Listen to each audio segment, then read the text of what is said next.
मुंबईतील रमाबाई आंबेडकर नगर आणि कामराज नगरमधील 16,000 लोकांचे चांगल्या घरात राहण्याचे स्वप्न आता पूर्ण होणार आहे।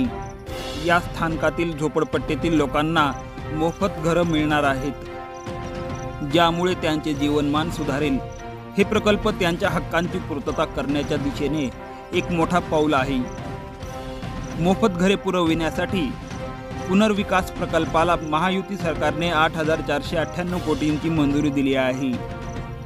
या प्रकल्पामुळे मुंबईतील झोपडपट्टीत राहणाऱ्या अनेक लोकांना चांगल्या आणि सुरक्षित निवासाची संधी मिळणार आहे, ज्यामुळे त्यांच्या जीवनमानात सुधारणा होईल। गेल्या कित्येक वर्षापासून रखडलेला हा प्रकल्प आता पूर्ण होत असल्याने महायुती सरकारने सर्वसामान्यांना त्यांच्या हक्काची पूर्तता करण्याची वचनबद्धता दर्शवली आहे।